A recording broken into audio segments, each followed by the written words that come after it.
Fala galera, chegamos para o nosso segundo episódio falando da nossa cidade, do nosso Itajaí, e pedir desculpas aí que no nosso primeiro episódio os marinheiros de primeira viagem não falaram dos nossos apoiadores, professor. É importante fazer o merchan, né? Então, fazer o merchan aqui da nossa Água Santa Catarina, que é distribuído aqui na nossa região pela Cobegel, que fica no bairro São Vicente, na rua Arquiteto Nilson Edson dos Santos, né? Então lá, meu amigo Zé Carlos, Júnior, obrigado pelo apoio, né, através da Água Santa Catarina, uma água refrescante e muito boa, né? E também a nossa batata slice, né, distribuída pela distribuidora Miller por todo o estado, né, um produto também de excelente qualidade e que a gente agradece aí o apoio dessas empresas que é que nos ajudam aí a contar um pouco da história da cidade através desse podcast. Vamos lá, Dante. Então, continuando a nossa conversa, professor, aproveitando, né, que estamos na semana de aniversário da cidade, onde a gente comemora e algumas festas, alguns eventos acontecem na cidade, Itajaí também ela é notabilizada por algumas festas, alguns pontos de encontro das pessoas, dos habitantes aqui que gostam de comemorar em algumas datas específicas na cidade, né? Nós temos, por exemplo, a Marejada hoje, a Festa do Colono, a Festa da Tainha. Então, gostaríamos de saber do professor Edson esse aspecto cultural da cidade, de se reunir em festas pelos vários bairros da cidade espalhados. Nós falamos um pouco dos bairros no episódio anterior. Então, como que essas festas começaram a surgir na cidade e como que o professor vê atualmente, se elas continuam com o propósito a qual elas foram estabelecidas? Então, na verdade, penso que em todo agrupamento humano, em todos os recantos do mundo, reunir-se para festejar, para lazer, para congraçamento, né? Para beber, para comer, é algo, né, mundial. Então, aqui não foi diferente, né? Claro que, no início, essas festas populares, né, estavam muito vinculadas às igrejas, principalmente igrejas católicas, né? E aqui eu cito o caso da festa de São João, né? Com a sua imensa fogueira, não é? Com as comidas típicas do inverno, bebidas, quentão, pinhão, batata doce, essas coisas todas. Então, era, né, uma festa, e ainda existe ainda, uma festa memorável, mas tinha essa vinculação, uma festa popular, mas tinha essa vinculação com a Igreja Católica, lá do bairro São João. Agora, historicamente, a primeira festa, assim, que citam os nossos registros históricos e que tem essa característica de determinados dias, com as pessoas se encontrando, confraternizando, fazendo algo em comum, era a festa dos atiradores, que era muito vinculada e foi instituída pela comunidade alemã de Itajaí. Tá?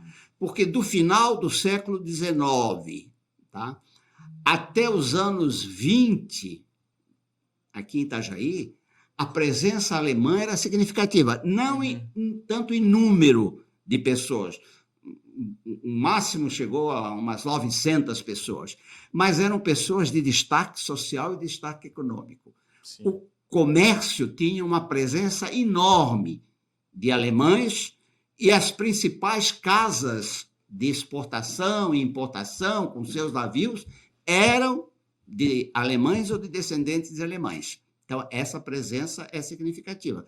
Um viajante europeu que por aqui passou 1906, por aí, 1905, deixou escrito em alemão, depois foi traduzido de uma publicação alemã, ele falava da cidade e dizia que a cidade era uma cidade tipicamente alemã. Oh, você veja. Tal foi o impacto, né, que ele sofreu, a percepção que ele teve pela presença dessas pessoas em destaque na política, na economia, na religião. Os padres eram alemães, né? Então, eles, olha, uma cidade tipicamente alemã. E eles, então, construíram a festa dos atiradores, a festa do rei do tiro, que é muito comum, né? E ali se confraternizavam. Onde acontecia essa festa? Na sede da sociedade, que chamava-se, na época em alemão, né? Schützenverein Itajaí. Eu não vou tentar repetir. Sociedade dos Atiradores de Itajaí. Sim. Depois, com a guerra, por causa da questão de alemão, etc., trocaram o nome e virou Clube Vasconcelos Drummond. Isso. Mas agora, na sede novíssima deles, que já é a terceira sede deles, eles colocaram na entrada Atiradores, Clube Atiradores, que estão, na verdade, resgatando a história do clube, 1895. E a partir de 1896 começaram a fazer todos os anos. E era uma festa que a cidade toda tomava conhecimento, porque eles faziam um desfile a partir da praça aqui até a sede lá no alto da rua, depois da Univale, do lado da Univale, né, pela rua Uruguai. Eles, que chamavam-se antes Rua dos Atiradores, eles faziam um desfile com trajes típicos, com armas, né? E medalhas, etc., banda de música. Então, movimentava toda a cidade. Aí, depois, com a Primeira Guerra, houve um arrefecimento, mas não se acabou. Agora, quando veio a Segunda Guerra, então, inclusive, o governo era o governo ditatorial de Vargas, tomou o clube, fez um quartel, e depois nacionalizou o clube, não é? E foi um trabalho depois da guerra para pegar de volta a propriedade, né? E aí mudaram o nome para Vasconcelos Drummond. Clube de Caça e Tiro Vasconcelos Drummond. Então, aí, dali, da Segunda Guerra Mundial para frente, não se teve assim mais essa festa tão abrangente e distanciada de igrejas. Isso só vai acontecer nos anos 80, depois da grande enchente de 1983 e 1984, né? Dessas duas grandes enchentes. Blumenau, para incentivar a economia e o turismo, cria a Oktoberfest, imitando também Oktoberfest que existia e sempre existiu na Alemanha. Né? Então, depois Brusque cria a Fenarreco, cada uma com um toque, porque o que deu destaque nessas duas festas, o que as distinguiu e caiu no gosto popular, foi que cada uma investiu num aspecto cultural que lhe era típico. Né? Oktoberfest alemão, então o pessoal ia para lá, brasileiro, comprava o traje, né? O casaquinho, aquela bermuda, o chapeuzinho, e ficava contentíssimo com aquilo, e canecazinha de chopp, miniaturas de tamanho natural. Então, isso agradou muito. Brusque puxou para o lado italiano, um pouco italiano, aí com os marrecos com repolho roxo também é coisa de alemão, e juntou as duas coisas. E aí Itajaí, nos anos, agora o ano específico, não sei, nos anos 80, percebeu o apelo turístico e econômico que existia nessas festas. E nós ficávamos aí a meio caminho, que as pessoas desciam no aeroporto aqui, né? Vinham para entrar em Blumenau, passavam por Itajaí, Brusque, essa coisa toda, e a pessoa, bom, nós também temos que aproveitar isso, essa motivação. E aí foi que surgiu, né, a ideia de uma festa típica, nos moldes das duas, de Blumenau e de Brusque, mas com um caráter cultural nosso. Aí é aquela história, qual é o nosso caráter cultural, né? Por nós que recebemos portugueses, açorianos, alemães, italianos, tal, como é? Não, alemão e italiano não dá, porque já tem, né? Diferenciar um pouco para... vamos diferenciar. Português. Exato, português. Não, cidade portuguesa. Português é porque a marca cultural maior é português. Aí o que é que aconteceu? Inventou-se a festa, criou-se, né? Que pegou muito bem, mas inventou-se uma tradição cultural, no sentido de dizer assim, olha, é uma festa que tem origem no açoriano português, né? Sim. Assim, como se a cidade tivesse vivido assim como Blumenau, o alemão, Brusque, o italiano e o alemão, como se tivéssemos essa questão. Então, para fazer a festa, como é que vamos vestir essa festa? Comidas típicas italianas, portuguesas, aliás, né? Bacalhau, sardinha, etc. Pegou muito bem. Bebida. A bebida portuguesa é o vinho. É o vinho. Mas o vinho aqui não, né? Nunca. Nem os portugueses que se mudaram para o Brasil depois perderam. Vieram para cachaça e para outras coisas, mas para o vinho não, né? E aí teve que se adotar a cerveja, que é uma bebida universal, leve, né? E que está mais no agrado do povo. Mas a festa da marejada hoje mudou muito da sua fundação, né? Não. No começo, o Dante pode se lembrar, tu também se lembrar, forçava-se bastante essa questão portuguesa. Né? Sim. Hoje ela está mais para a questão do pescado. Isso. Ela está mais, que é uma coisa que foi muito bem descoberta e acho que está certo. Né? Porque a questão portuguesa ficava meio forçado a coisa, né? Ficou mais natural. Nós não comíamos bacalhau aqui, a não ser na Páscoa, no Natal, nos grandes eventos, né? Beber vinho também, bolinho de bacalhau, é muito difícil. Isso. Então, agora com festa do pescado, a coisa ficou mais interessante, porque tem maior identidade conosco mesmo. Então, as pessoas sabem que vão à marejada, os pratos principais são pescados, frutos do mar. Então, isso tem uma identidade boa e a festa se consolidou. Né? Hoje nós não podemos deixar. E aí, nesse sentido, lá pelos anos 90, quando começou a aparecer aqui o tradicionalismo gaúcho, né? Lembra? Tradicionalismo gaúcho, aquela coisa toda, isso foi se fortificando na cidade, com vários CTGs, cabanha, aquela coisa toda. E aí, a ideia de se fazer uma festa, mas para não fazer uma festa gaúcha, nós não temos essa razão de ser, não temos essa ligação com o Rio Grande do Sul, então uma festa do colono. Né? Essa festa do colono é uma história.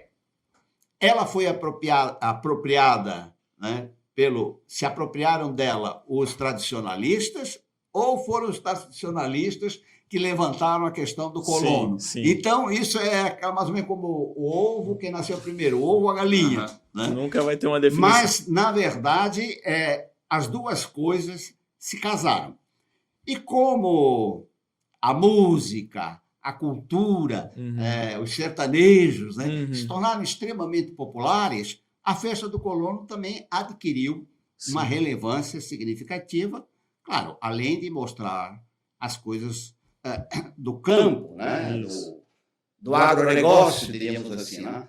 E ela também se firmou por essas razões, pela questão do tradicionalismo, pela questão dos cantores, né? O pessoal fala, meu Deus, mas gastar tanto, chamar esse sertanejo que custa tanto. Mas acontece o seguinte, é ele quem dá o ingrediente. Né?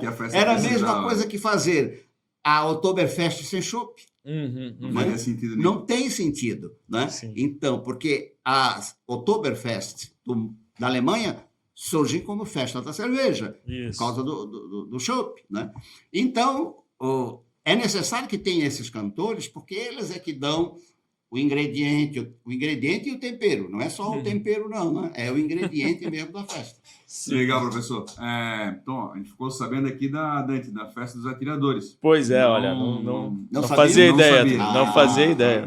Estamos cumprindo o papel do nosso podcast, que é trazer algo que as pessoas, quem sabe, também não sabem, ou a gente que faltou essa aula. Pois é. Ela foi tradicionalíssima até a Segunda Guerra Mundial. Bacana. Olha só. Quem sabe os atiradores, né, assistindo o podcast, quem sabe eles não têm essa motivação aí de resgatar uma festa. Exatamente. Até porque existe hoje um gosto muito, muito grande pelo tiro, pelas armas, né? Então, tira ao pombo, tira ao prato, eram as atividades que tinham na época, né?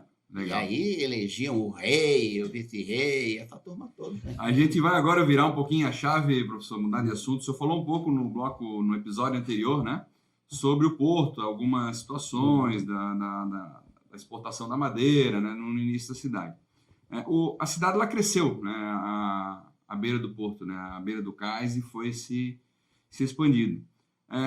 Hoje, o senhor acha que falta para os habitantes da cidade a importância que o porto tem para a cidade? Será que por falta do reconhecimento histórico do porto, do que foi, muitas pessoas vieram de fora, como o Dante falou anteriormente, né? De não saber a importância que o porto teve e tem para a cidade?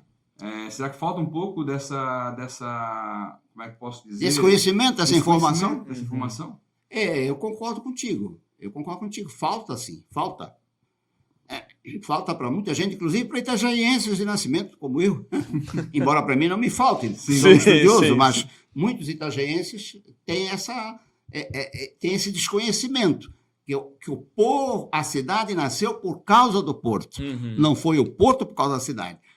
O porto dentro da cidade, o porto se expande em cima da cidade, mas foi a cidade que cresceu em torno dele. Isso é uma coisa que chama muita atenção, porque às vezes a gente vê as pessoas reclamando, né? Porque o porto, acho que o porto é um problema, né? Mas na verdade o porto, ele acaba sendo... Aí as pessoas reclamam porque os caminhões que hoje não transportam mais os sacos, né? As caixas, mas os containers, né? Transitam, mas ali a culpa não é do porto. A culpa é das administrações municipais que não tiveram essa visão de futuro. Quer dizer, o porto não dá para sair dali, né? O porto está ali, a cidade cresceu em torno. O que vamos fazer? Vamos direcionar acessos ao porto separado das vias. Já que o senhor deu a deixa, que foi o senhor que falou, não foi eu, mas em uma certa reunião, eu lembro que conversando com alguém da prefeitura, me falava que a tão sonhada via expressa portuária, a primeira se falada ou projetada foi em 1989, pelo lado de cá do Rio Itajaí-Mirim. Né? E depois se mudou para o lado do Rio Itajaí-Mirim, onde ainda existe hoje o projeto, né? Só que até hoje, né, não ocorreu. Como o senhor falou, isso vem do trabalho da área pública mesmo. Né? Então isso acaba impactando a cidade.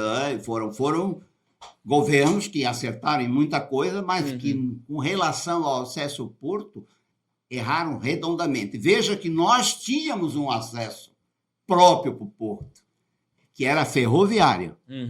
Né? Ferroviário. Sim. Nós tínhamos um ramal, a estação era na fazenda onde hoje está lá o Teatro Municipal. Né? Mas havia um ramal pela Rua Indaial, Felipe Reiser, chegava dentro do porto. As locomotivas com os vagões carregados chegavam lá dentro. Isso. Aí o governo, da época dos anos 70, governos militares também se achavam super entendidos de tudo, resolveram extinguir a ferrovia, né? Que não era deficitária. O que faltava para ela ser integrada, eram 90 quilômetros de trilho até encontrar o tronco norte-sul que passa por Lages. Olha só. Né? Ao invés de fazer essa obra e interligar, né, a nossa região ao tronco principal da ferrovia da época, não. Fecharam a rodovia. E aí vem a questão do município. O município, os administradores daquela época, não tiveram essa visão. Olha, faltou o José Eugênio Miller naquela época. Vamos preservar esse acesso. Tem já a BR lá, os caminhões vão entrar por lá e nós vamos... Não. Não deram bola, autorizaram obras e a Indaial virou uma via urbana. Comercial, normal, né? Residencial. Agora que entraram os caminhões grandes, os containers, meu Deus, como é que vamos fazer? Vamos criar uma via portuária, mas uma via portuária que vem da BR passando por cima de rio e desapropriando coisas e alargando rua, um dinheirão, quando nós já tínhamos essa via portuária. Hoje volta-se a falar em ferrovia. Agora volta-se a falar em ferrovia. Sim, há muito tempo, né? Há muito tempo se fala da ferrovia do frango, né? Do frango. Vai para São Francisco, vem para Itajaí, vai para Itapuá. Nossa via expressa, que era amarelo, azul, vermelho. Mas essa questão da importância do porto, né? Que a população de Itajaí parece que ainda não dá essa devida importância ao porto.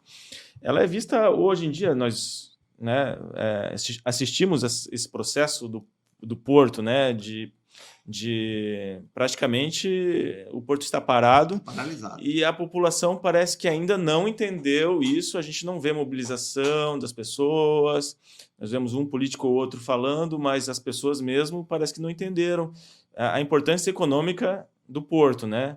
A conta vai ser paga ali na frente por alguém, ou não vai ser paga, né? Não, mas é assim. Né? Você veja, Dante, que o porto é tão necessário e essencial para a nossa economia que, nos anos 70, os governos, diante da queda da madeira, que não havia mais para exportar, intencionaram industrializar Itajaí. E criando distritos, foram criados 3 distritos industriais. Mas só que a nossa vocação não é isso, não é a indústria, ficou mostrado. A nossa vocação é a questão do porto. E aí, nos anos 90, os governos perceberam, não, ao invés de dar estímulos a indústrias para virem para cá e não colar a coisa, vamos dar os mesmos estímulos fiscais e legais para prestadores de serviço da área do comércio portuário, né? Comércio interno, comércio externo. E isso deu certo. Tanto deu certo que hoje Itajaí é o maior polo logístico de Santa Catarina, ou do sul do Brasil, não sei como é que é, mas é um polo logístico destacado. Né? Hoje você tem armazéns, você tem agências, você tem despachantes, você tem um monte de coisa ligadas ao porto. Ainda nós não sentimos o baque muito grande, Dante, por causa de navegantes. Essas empresas, então, estão desviando as coisas, estão fazendo serviços para o porto de navegantes.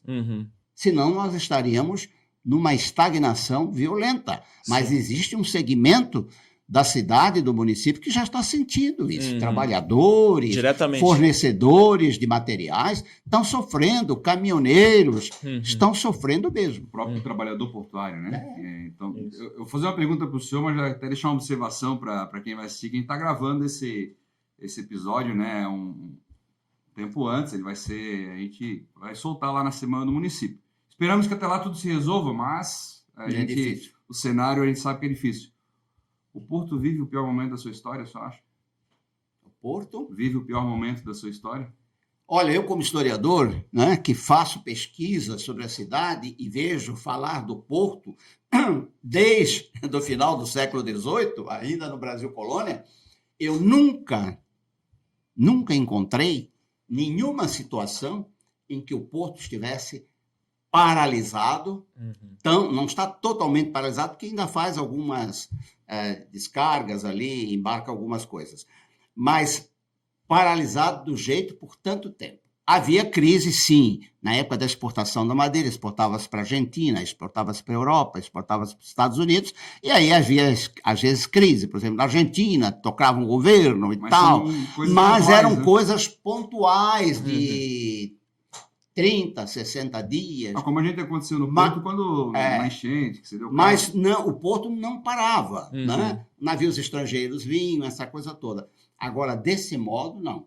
Eu estou assim surpreso e lamentando o que está se passando. Eu espero que estejam, né, eu não tenho acompanhado isso, mas eu espero que estejam trabalhando para que isso seja resolvido imediatamente. Agora, tem aqueles mais pessimistas que dizem, olha, para retomar ao pico é pelo menos 2 anos, porque essas coisas de armadores, contratos, isso não se faz de um dia para o outro, e ninguém troca de porto. Eu sou um exportador não vou trocar de porto de uma hora para outra. Né? E ainda agora, o gestor portuário ali, né? A empresa, ela tem apenas um contrato provisório. Agora, quem é que vai vir para o porto de Itajaí sabendo que a administradora ali está provisoriamente, pode ser que fique, pode ser que não fique.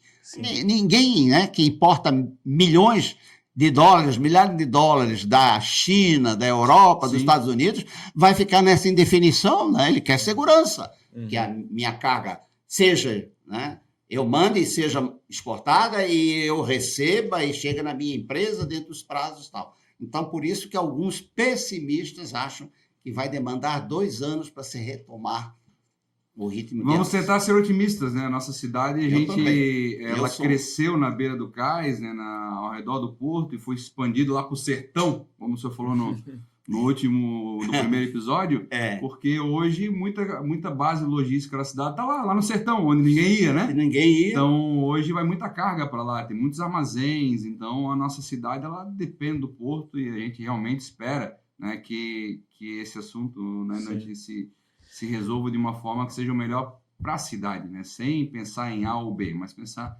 na cidade, porque é o futuro, né? O futuro da nossa cidade depende do porto. Outro aspecto econômico também, que está ligado também ao mar, que nós gostaríamos de ouvir do professor um pouco, é a questão da pesca, né? A pesca artesanal, depois industrial, e ela continua até hoje aí, com as suas lutas também. O professor tem possibilidade de nos falar um pouquinho também sobre essa história da pesca, como que ela se desenvolveu aqui na cidade. Pois então, os nossos primeiros povoadores, como falamos, portugueses e descendentes de portugueses açorianos, eles eram tipicamente agricultores e pescadores, né? Até um memorialista que diz, lá do século XIX, que diz, olha, não havia aqui na cidade uma casa onde não existisse uma canoa, uma rede, né? Um instrumento de pesca. Então, as pessoas pescavam no rio, que era muito pescoso, bagre, dava muito, guaivira, dava muito, e a tainha, que é um peixe sazonal, né? Mas se pescava também fora do rio, no mar. Tínhamos núcleos de pescadores assim famosos, cabeçudas, a fazenda, né? Na linha fazenda tinha. Então, essa pesca sempre foi a pesca artesanal, né? A rede de arrastro, né? Os espinhés e essa coisa toda. Agora, nos anos 60, começo dos anos 60, foi uma coisa interessante. Um pescador artesanal de Itapema, da região de Itapema, na verdade ele era dono de canoa, dono de redes, que ele já tinha feito um certo capital. Ele veio para Itajaí, né? Veio para Itajaí, porque também teve essa visão de que lá em Itapema não tinha suficiente sustentação para isso, e aqui ele começou a pesca, que podemos dizer industrial, Dante, né? Sim. A pesca embarcada no mar, coisa que não se fazia. Caía-se com uma canoa ali, mas ali, né? Mas lá no alto mar, não. E aí começou a pesca em Itajaí. E hoje somos o maior polo pesqueiro do Brasil. Isso. A partir dessa experiência, né? Com fábrica. Hoje, todo o processo do peixe acontece aqui em Itajaí. Né? E navios também se constroem aqui, porque nós não falamos sobre a construção naval, hein? Que é uma coisa interessante também. Isso. A nossa voz da consciência ali tá dizendo... Tu tinha que ficar aqui, porque aqui eu não consigo ver. Tô aqui. Temporizador. Mas tá certo. Mais uma vez, a nossa cidade à beira do cais, né, professor? Sim. Através do porto pesqueiro, ou porto através de Cagas, né? Professor, eu vou deixar o Dante encerrar esse episódio para nós comer uma batata slice aqui. O operador vai ficar doido lá agora com o barulho, mas é o problema que ele tem que resolver lá, até porque o barulho ajuda, né? O barulho também faz parte da missão. Uma batata... Só aceita? Sim, obrigado. Enquanto isso, o Dante encerra esse episódio para a gente... Estamos encerrando, então, esse segundo episódio do nosso podcast a respeito da história da cidade de Itajaí, com o professor Edson Dávila aqui, ao qual nós nos orgulhamos e nos honramos muito da sua presença. Esperamos contar com os amigos no próximo episódio, que será lançado em breve.